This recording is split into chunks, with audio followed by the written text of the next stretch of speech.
Okay, we're picking up again, second part of reading John Jeckovich's book, Their Mother's Sons.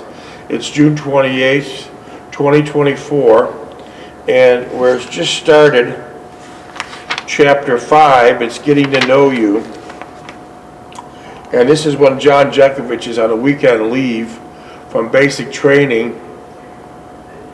He went down to Owensboro and he met a girl named Ann.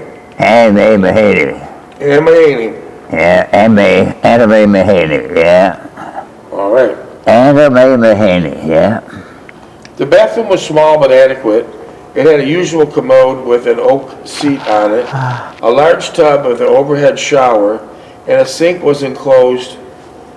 A sink was enclosed in an oak cabinet. In the drawers of the sink cabinet were bars of soap, several washcloths, and toilet articles. I decided not to shower until Ann called me. She had been gone about 20 minutes, just about right for her to reach home. Several minutes later, the phone rang, and it was Ann, stating that she had arrived at home, and I said I missed her already and asked her if she could come back for another visit. She chuckled and said she was going to bed and asked if I would join her, and asked if I could join her. She was not taken aback about the retort, as she full knew well I was only teasing her. We talked for several minutes more, confirmed my plans for the next day, and then said goodnight once again. The shower was refreshing and exhilarating. As I dried myself with a gigantic, fluffy towel, I again thought about all that happened today. I enjoyed myself, but more appropriately, I relished Ann's company foremost. I recalled the displeasing, unseemly intern that I had the previous weekend. It was the same town, the same me, but it was Ann who made all the difference. As was a huge rocking chair, rocking gently, I thought about how much more perfect would it be if I could see Ann on the huge poster bed. Immediately dismissed the thought. The room was much better deal than the cot at the church. The bed was comfortable, and the atmosphere gave me a new awareness of myself that I had not perceived before. I then realized that my self-esteem had taken a giant leap forward, and I felt good about myself, but it was mostly the thought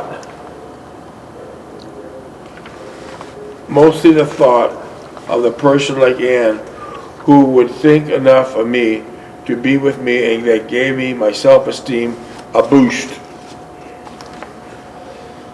I did not fully understand the concept of love, as I had not experienced in fullness in my lifetime.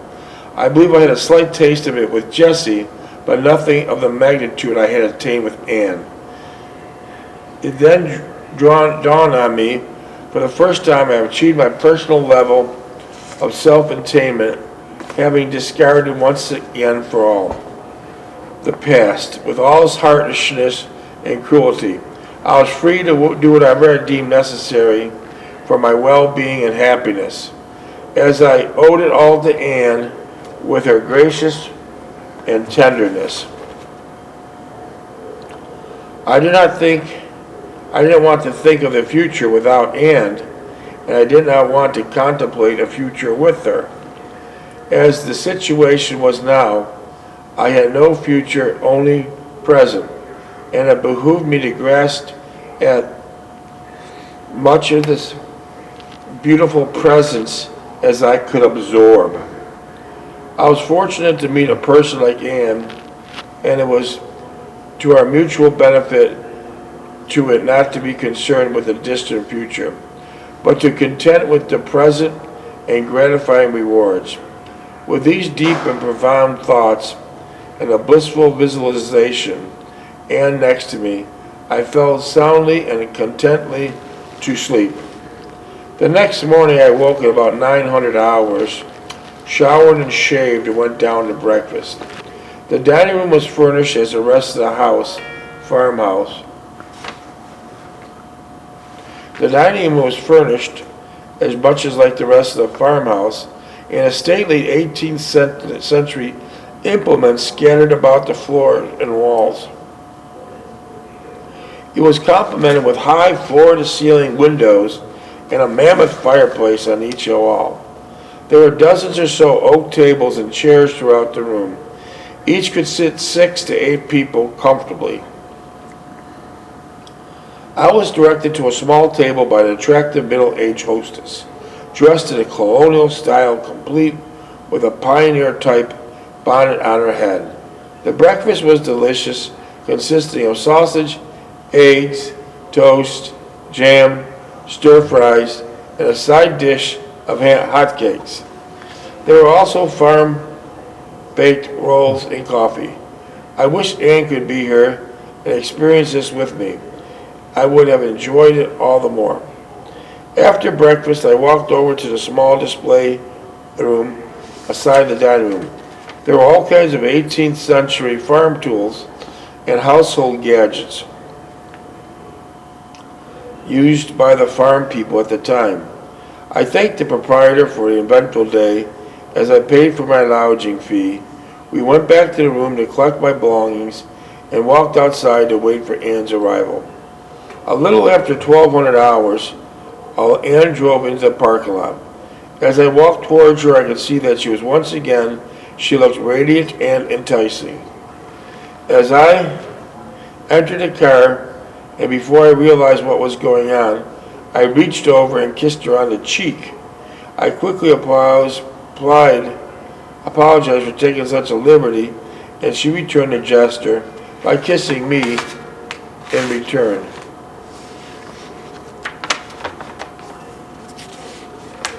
We had a picnic at the Chautauqua Park for just the two of us. She stated she started to drive away. I remarked I had not been on a picnic for a long time and was looking forward to it. Chautauqua Park was a short distance from the bus station off of Old Litchfield Road. It was a beautiful park, considering it was a town near the little Owensboro Beltline, a heavily traveled bypass around town. We found a spot near a small lake and proceeded to set up our picnic on one of the tables provided. Ann had brought all kinds of goodies, petite sandwiches, round objects twisted together, fruit tarts, fried chicken, potato salad, and an assortment of other edibles which were not too familiar to me.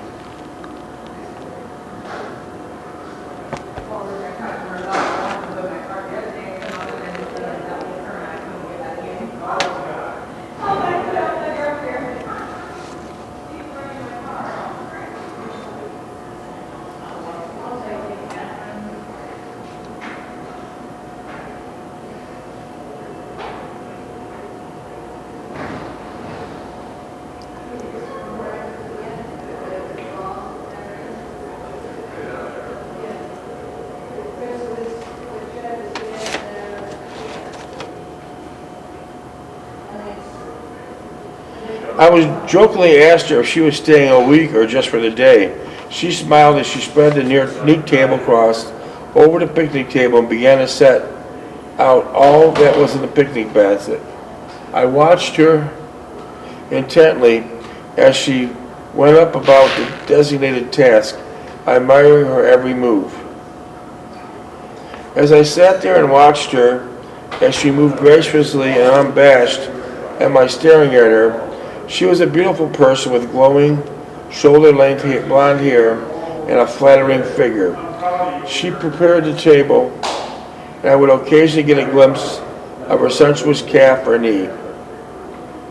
I was hungry, but all the moment it was not about food.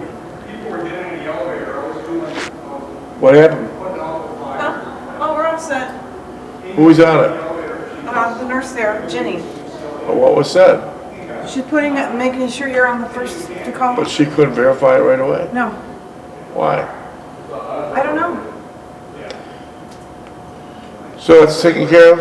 Huh? That's taken care It's of? taken care of. The food was delicious, and teasingly inquired if she prepared all that of it herself. Not at all, I had help of some of it, she smiled. The parts that taste the best are the ones I had help with, she remarked, looking at me. I was fortunate to have met a person like Anne, so I could contain myself with that thought. I touched her hand, I said I was the luckiest person whom to cherish the time we had together. At that moment, she jumped up and ran to the car nearby and brought back a camera, stating she wanted to take some pictures of us together. And how we are to manage that, I asked. Individual pictures will be fine for the moment, she reiterated, and began to snap the camera in my direction. The movie's out, huh? Yeah. So how was the movie?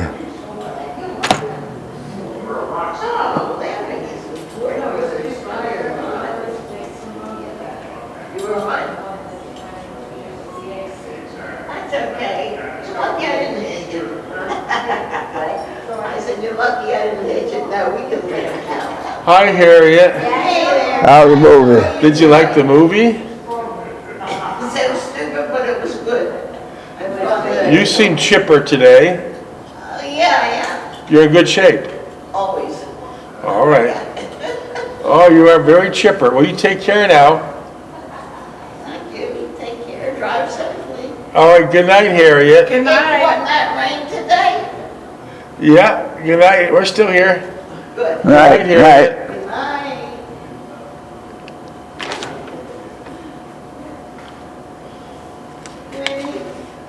Individual pictures will be fine for the moment, she reiterated and began to snap the camera in my direction.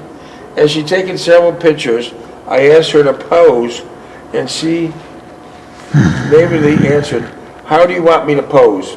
I responded, "Focus the camera, sit there at the table with your legs crossed so I can see those beautiful legs." She smiled and obliged. As we walked hand in hand, she again asked me about the Army and specifically what kind of unit I was in. I hesitated for the moment.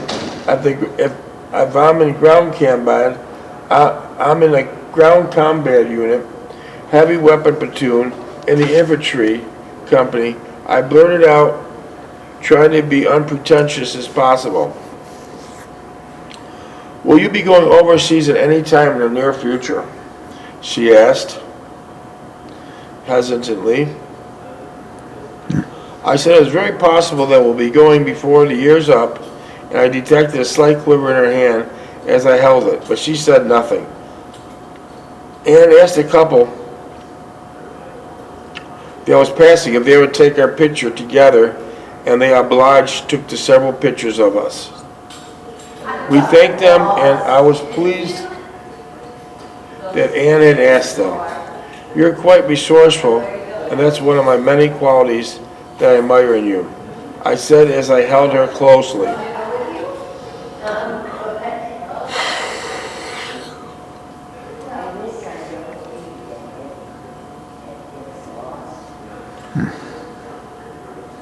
She said that she would develop the pictures as soon as possible so that we might enjoy them together. As we reached a picnic table, Ann sat next to me and put her head on my shoulder. "What are you going to do?" she whispered softly. I understand what she felt.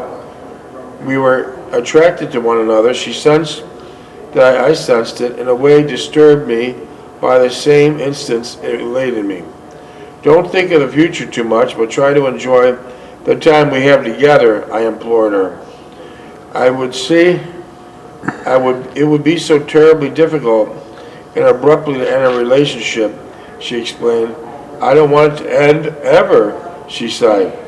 I told her jokingly I would go AWOL from the Army when she would be both together again. She put her arms around my neck and began to kiss me softly, her cheeks moist and warm. Minutes?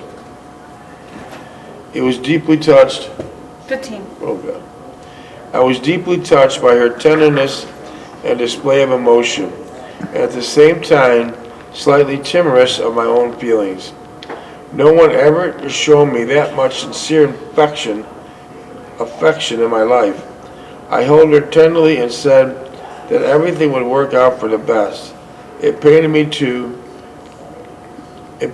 to see her so distraught as she tried to regain her composure. In an attempt to console her, I asked her about school. I liked it very much. I like teaching fourth grade, she remarked, still fidgeting. I suggested we take another walk around the lake, trying to alleviate some of the uneasiness. As we walked around, we approached the groups of children playing and hollering about some small, insignificant episode in their little lives. They looked like a handful, I said, and they appeared to be the right age to be in fourth grade. Anne looked at them and agreed. We stood there for several moments and watched them play and squabble. Anne began to smile, and I could see that she enjoyed watching the children play. There was a small band playing at the band shell adjacent to the lake. We sat at the nearby picnic table and listened. I grasped her hand and started to run my fingers over her perfectly formed fingers and nails. She had a light shade of red on her nails, and I ran my fingers over hers. I became happy, and she sat there quite a while listening to the music and occasionally looking at one another. Sitting there, I suddenly thought I could never not only hurt Anne in any way, and I would never discard her as some weekend fling, never to see her again. I felt deeply about her, and the more I saw her, the more about her, the more deeply attached I became. I thought, and rightfully so, that it was too early in our relationship to think about anything permanent. The best possible approach for Anne's sake and mine was to pursue our bond as we were doing. I considered myself fortunate to be part of it and would understand it as it unfolded, as where we did not know.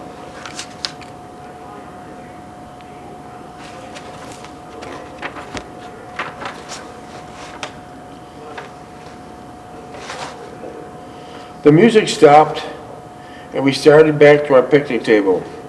Anne was still rather quiet, as I had not seen this side of her personality. It made me feel both uncomfortable and sympathetic. As usual, she was still poised, dignified self, but there was a nuance of foreboding or detachment in her mannerisms. I tried to cheer her up, thinking that she would need it, but she seemed not too able to detach herself from the mood and she had gotten herself into. She started to clear the tables and a picnic paraphernalia and return it to the car. There were several bottles of Coke still in the freezer chest, and we decided to drink them as we sat in the car, watching the sun go down on the lake. Suddenly I started to talk about my family, my brother's mother, and my sister. I was startled that I had brought them up, and I had never talked about them to anyone. I was not saying anything disparaging, but just the general everyday happenings that go on in a family group. I'm sorry, Anne abruptly spoke out. I'm sorry for being so moody and melancholy, she whispered, touching me. I understood her sensitiveness and took her arms and held her. She moved closer to me, and we'll drive to my house. You can meet my mother and spend some time getting acquainted. Meet your mother? I looked at her in bewilderment. I'm not good at meeting mothers, as I had a couple run-ins with my own. She laughed and said, who hasn't? And ignored my apparent anxiety, and I did not expect the wildest imagination that I'd be put in situation to meet another person's mother. Anne was enjoying it, and everything else had broken down the mood she was in.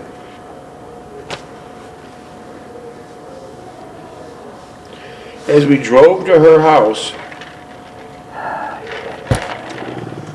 I asked her again if she wanted to do this. Ann got out of the car, walked over to my side,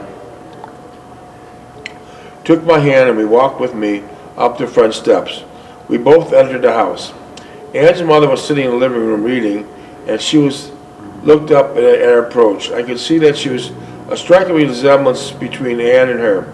I thought that Ann would still be an attractive person as she got older, judging from her mother's appearance.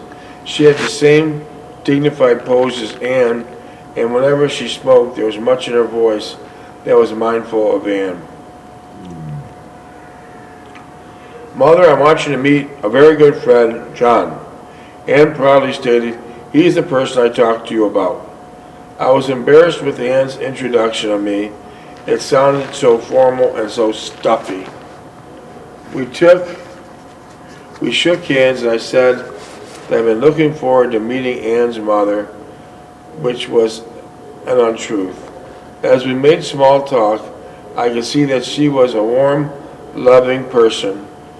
She mentioned that Ann had talked to me several times, which brought back a despair from Ann and a smile from me. As we talked a little bit more about my family, how I liked the service, and what my plans were after leaving the Army, I stated that I did not have a thought too much about the future, and I was only thinking about my life at present. Ann's mother told me a little about her husband's unfortunate automobile accident and how difficult it's been for Ann and her to adjust in his absence. I sympathized with her and mentioned the difficulty we had gone through with the death of my father.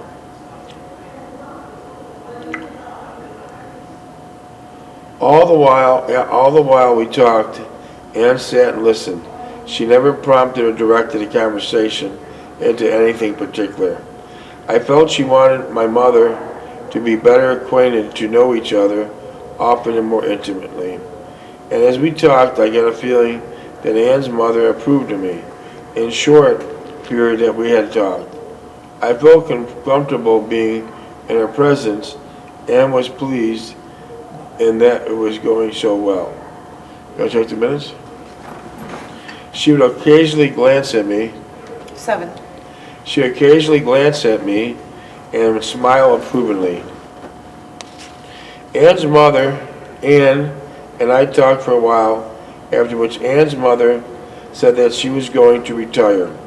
She had to get up early the next morning for work. As she left the room and was going up the stairs, Ann came to me and kissed me. I held her in my arms, pressing her close to me. I was slightly surprised at her reaction and said, why did you do that? She looked at me and smiled, because you're here and I like everything about you. I was thoroughly confused, but at the same time, I had a warm feeling inside and great admiration for the person I had so just recently discovered. Ann took my hand and led me to the kitchen, stating that she would prepare something for us. The kitchen was large, colonial style, with an oak wainscoting around the lower portion of the walls. At one end was a large oak table which could easily accommodate a dozen people around the outer walls, an assortment of oak cupboards. The kitchen had the appliances and fixtures were placed throughout the rest of the house. It was warm, cozy, clean. I felt very comfortable being there. As Ann prepared the food, I followed her every move, as I had at the park that afternoon. From the way she carried herself to the way she was gracefully in her movement, and her attached body only accentuated her every movement. As she stood near the sink, I approached her from behind and put my arms around her waist. She began to kiss me on the neck and the cheeks. She stood there, turning her head slowly from side to side. I gradually raised my arms until both my hands were firmly grasping her. She turned completely around and faced me and put both of her arms around me. As we embraced, she murmured, "I love you." With these words, it was as a dam burst within me. I gently gave her a kiss. It was only when one of us accidentally turned over the glass, it shattered on the floor. The spell was broken. She remained in my arms. I could feel her. I gently kissed her and just held her. After a few minutes, we moved into the living room, and Ann turned on the radio. Phil Spatani, All-girl orchestra. huh? Phil Spatani, all-girl orchestra. And his all-girl orchestra, you got a great memory. 4 minutes. We were playing dance music of the 40s. Ann turned the radio down somewhat, and we sat on the couch with my head on her shoulder. Neither one of us said much. We just sat closely listening. Phil Spatani.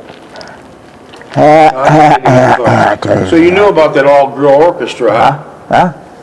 You knew about that all-girl Yeah, orchestra. yeah. Was it very popular back then? Oh, yeah. Have you ever heard from it since then?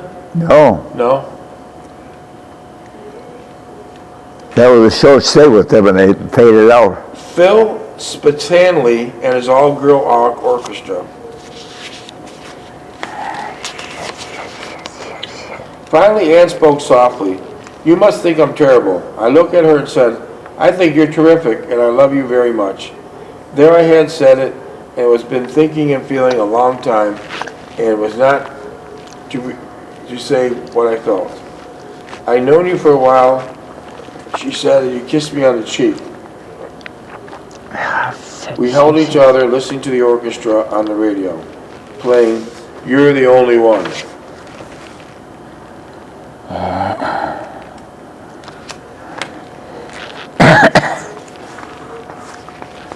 Well, we talked to her that one day, and you took the picture off the wall, put my mother up there, remember? Yeah, I remember.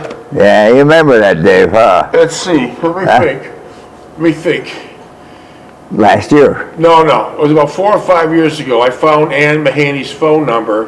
She was still living in Owensboro, and she was probably in her late 90s. I would say that's fair, because she was 4 or 5 years older than you. And I got her on the phone, and you talked to her, and how'd she sound when you talked to her? Well, she sounded feeble, yeah. Right. Yeah, what the hell, she was 90 years old. 90s, mid-90s.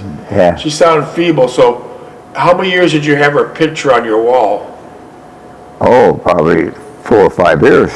And then, once you talked to her, what'd you do then? I took the picture off the wall, put my mother up. And that was it. That was it. End of the story. Wasn't it funny, almost 80-some years later, you were able to talk to her? It's really a miracle that both. No, all the stuff we went through before that, huh? Yeah. Huh. And she stayed in Owensboro. Yeah. She's still in Owensboro. Well, she's probably dead now. Dead now, yeah. Yeah. She'd be well over 100. Yeah. Anna Mae Mahaney. Well, I'm glad you had a chance to talk to her. Huh? I'm glad you had a chance to talk to her. The what? I am so happy you had a chance to talk to her after 80 years. Yeah. It was a After 80 disappointment. Huh? It was a disappointment. Well, what can I say? You couldn't have had your hopes up too high. The lady was probably like 95, 96. Yeah. You know, minutes. So right after that, you went into your room 39 seconds. and you took the picture down. Where'd you put the picture? I wrapped it in a stiff cardboard and put it, wrapped it in a towel. I don't know what the hell I did with it.